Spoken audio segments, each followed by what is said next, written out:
I'm going to suggest to you that the purpose of business is not to make money at all. But someone has a purpose to make money, so who would it be that has the purpose of making money?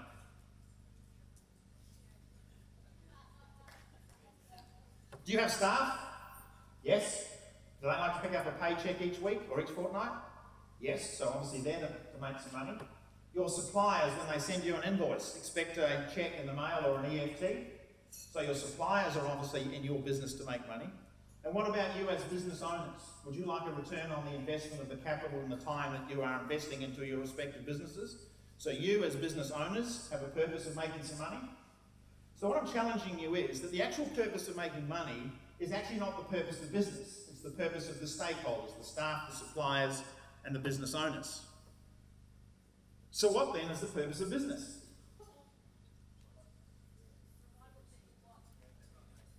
Well, let's take a couple of gurus. Leo Burnett, the founder of Burnett Advertising, one of the great advertising organisations of the world. And you see what the head of Leo Burnett in Australia is Todd Sampson. You'll see him on Gruen, which I think is starting again. If it's not, I think it's next week. He talked about the sole purpose of business is service. As he said, the purpose of advertising is to tell people what that service is. Peter Drucker, arguably the most esteemed management business thinker of our time, died just 2 or 3 years back, talked about the primary function of a business is to serve the customer. So that's it. Because think about it. If you people didn't have customers, there would be no reason for any of us to be sitting in this room right now. But you can be forgiven for in your day-to-day busyness of forgetting that the purpose of business is to serve the customer. The customer is the purpose of your business. It's not an interruption to your business. But of course you can be forgiven for thinking that while working into some of the business that I'm sure that you do. You know, you walk in there and someone looks up and goes, "Yeah, right." And you wonder why they are struggling. So we talk about this thing called service, customer service. We also talk about this probably phrase which has entered our vernacular over recent years called customer experience. And sometimes when people are talking about it, they sort of use customer service and customer experience as interchangeable tags. But what I'm going to challenge you is that there is an enormous difference between customer service on the one hand and customer experience on the other. In simplistic terms, customer service is what a business gives. Customer experience is what a customer receives. They're both opposite ends of the spectrum. One is about what you give, the other is about what you receive. Now, Bain & Company, who are one of the top 10 sort of market management companies around the globe, US-based, but they have an office here in Perth, some years ago did some research on 362 of their corporates, and they spoke to the CEOs of those organisations and said, as an organisation, are you a customer-focused organisation? To which 96% of them said, of course we are. We are a customer-focused organisation. I have no idea what business the other 4% were in, but anyway, 96% were on the page that they were in the customer service business. They then said to those very same CEOs, as an organisation, do you believe that you are currently delivering a superior level of service to your customers? To which 80% said, yes, we are. At least 16% were honest enough to acknowledge that whilst they were customer focused, the level of service they were providing could hardly be called superior. It's 80%. But here's the kicker. When they spoke to the very same customers of those very same organisations, only 8% of their customers said that they were experiencing a superior level of customer service. And that's been since pushing this customer service barrier since 1986, that's been my observation, is this gap. In fact, in many organisations, it's as wide as the Grand Canyon. There's a gap between what business believe they're delivering versus if you ever to stop and talk to your customers and ask them, they will tell you the experience that they are receiving. So in my work, I call it the EPG, the experience perception gap. So one of the things I'm going to talk to you tonight is about how you can actually close part of that gap. How many of you here drive a car? How many of you, the car that you are currently driving just suddenly manifested itself out of the ether and appeared in your driveway one day? Anybody? I asked this question recently and a lady put up her hand and I said, "You're serious?" And she said, "Yes. Last Christmas, my husband blindfolded me," she said it was daylight hours, "and walked me to the front door and there was my brand new car for Christmas sitting in the driveway." I said, "I'm happy to pay that." But the reality of it is that when we think about tangible goods such as cars, we have no problem understanding that that particular vehicle at one point in time was just an idea in someone's head. It then became some scratchings on a piece of paper. It then went through a design process, through a production. It went on a boat. It came to Australia, got put on a transporter, came to Perth or wherever. You went down, you paid some money, they gave you your keys, you drove it home, and it's parked in the driveway. So we have no problem in understanding the design process for a tangible good. But the area in which I work in is working with companies to apply exactly the same discipline in designing the service that gets provided. And sadly, one of the things that I see in business is people put an ad in the paper, someone rocks up, they have an interview, they give them a mirror, they breathe on it, it fogs, and they assume that they know everything about customer service. That is one of the biggest problems that we have. And yet the smart companies out there are investing around 5% of payroll on the development of their people. Ritz-Carlton is a hotel chain. 250 hours per employee in the first year of employment, and they wonder why they are the most successful hotel chain in the world. Why? Because they invest in their people. And I'm going to suggest tonight one of the quickest ways to increase the productivity and the success of your respective organisations is to invest in your people. So what is this thing called a great customer experience? Well, my definition is that a great customer experience is a combination of everything that your customer sees, hears, smells, tastes, touches, and also how they emotionally connect with your product or service offerings. So I'm just going to spend just a couple of minutes each in the 6 senses of service. Because on a day-to-day basis, there are literally hundreds and hundreds and hundreds, and Ryan already mentioned the word touch points that occur, those connections between your customers and your business. There are literally hundreds of them. And every single one of those touch points has the capacity to make or break the customer connection. For instance, how many of you here in this room are a little bit attached to having your name spelled correctly? Average about 50%. The rest of you couldn't care less. But of course, when a customer approaches you, they haven't got tattooed on their forehead, "I'm one of the 50% that's particular about how my name is spelled." So you have to take the assumption that everybody wants to have their name spelled correctly. That's just one of many hundreds of touch points. So let's go through the visual. What is it that your customers see? What are the colours that you have chosen for your company? Or have you just left it to chance by the interior decor who thinks that particular colour is pretty? So we need to go and do some research in terms of the meaning of colours, the psychology colours, and make sure that the colours that you choose are congruent with the business that you are and the service that you offer. The armies of the world have known the power of uniform for centuries, and organisations like McDonald's and Qantas and Virgin don't spend millions on investing in uniform if there is no upside commercial benefit in doing so. So have you invested in uniforms for yourself and your people? How fast do your staff walk? John Hughes at the Skipper Mitsubishi Group and all those talks about encouraging his staff to scurry, to move with purpose. Why?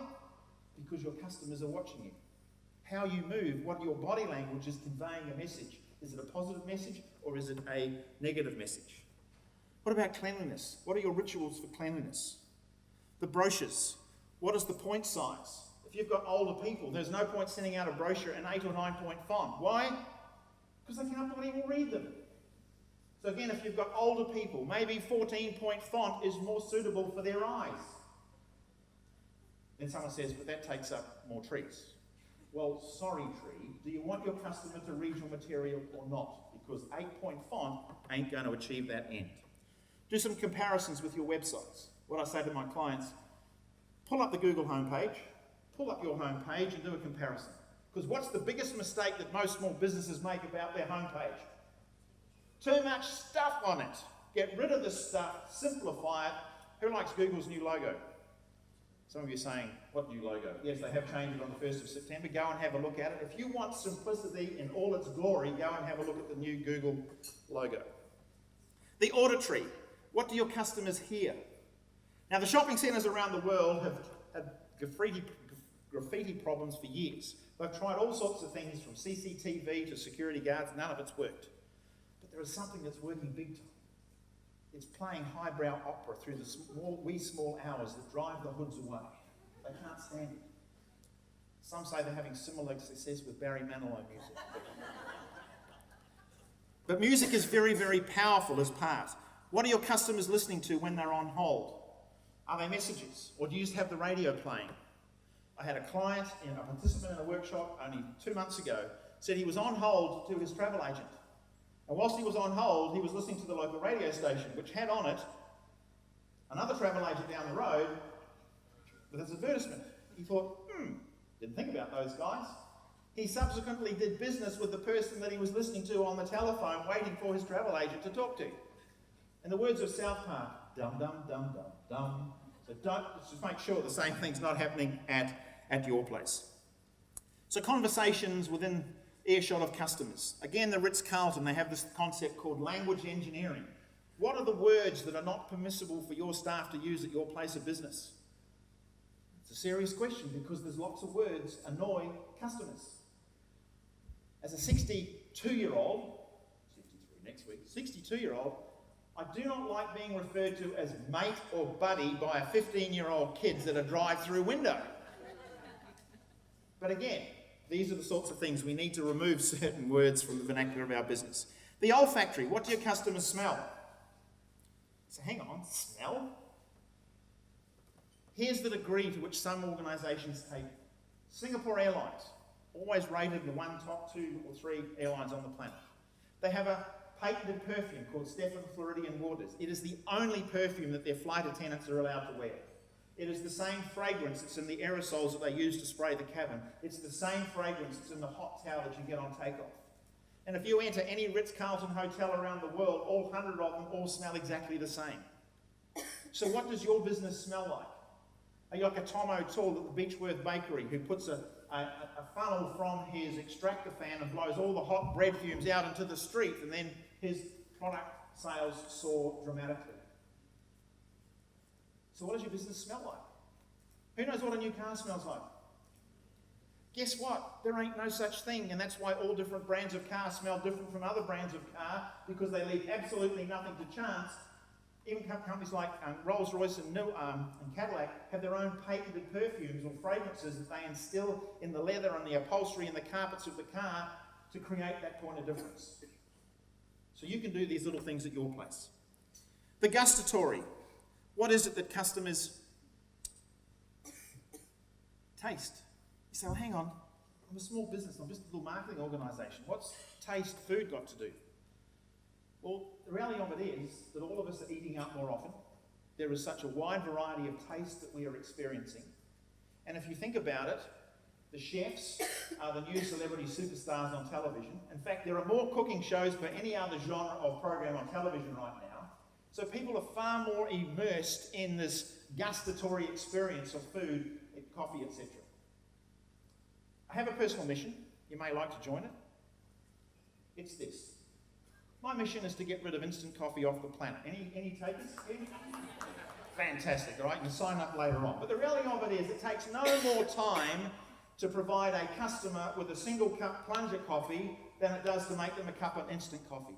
And here, for those of you that are watching your bottom line in business, if you provide your staff with decent espresso coffee, they actually drink less. So your coffee costs actually go down. Because people have a decent cup of coffee, they're satiated, they don't need their 6th, 7th and 8th cup of coffee by 5 o'clock because they're still waiting for the hit to kick in through the poor instant coffee. So no more instant coffee, please. The smarter sensory. What is it your customers touch? This is the experience from touch. What are the ideal temperature from your premises? What about the furniture that you've chosen? The utensils that your customers use? It's everything to do with the message of touch. Banks are a classic example. Banks make millions of dollars, and yet the pen that you use is still anchored by a chain. I can never quite work that one out. Why would you not have a bucket of pens with their logo on it that you're free to take and market the bank to whoever? So again, it's thinking about through, and of course, in the hotel industries, we talk about how we measure the quality of a hotel room by the size and softness of towels. Who's ever stayed in a place and had a shower and the water's gone every which way except on you? A few people? Yes, okay. So again, it's those disciplines of making sure that the shower heads get CLR'd every 6 months to decalcify. All the disciplines that comes in delivering the best possible experience for your customers. The last one is the emotional. How is it that your customers feel about you? When you have grown men sleeping on the Hay Street 2 nights in advance, waiting for Apple Watch to be released, that makes zero rational sense. But that's the degree of emotional connection that Apple has with many of its customers. And here's the other thing that you might like to take home. Research shows that 75% of all buying decisions, almost regardless of product or service, takes place at the emotional level. We then take it home and justify rationally as to why we needed to spend $150 on the new Beamer instead of $19,990 drive away for the new Hyundai.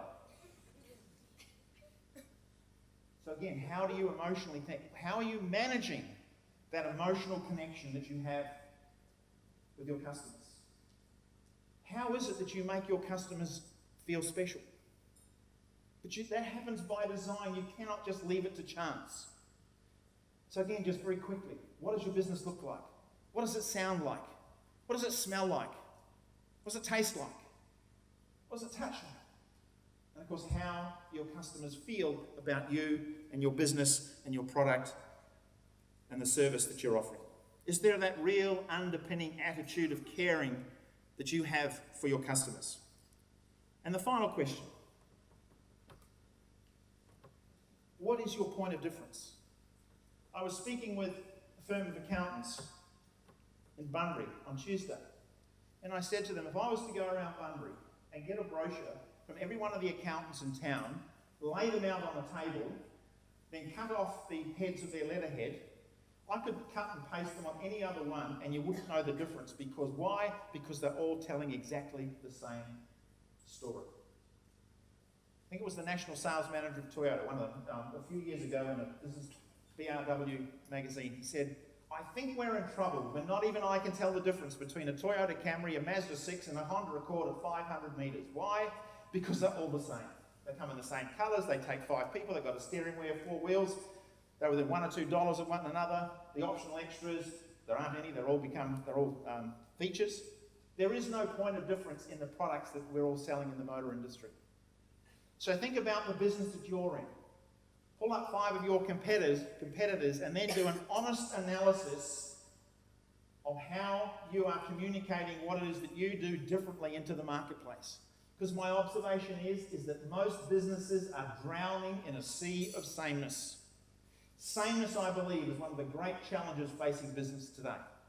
And that's why, I guess, District 32 is out there to help people create those points of difference so that your business does stand out from the pack in the marketplace.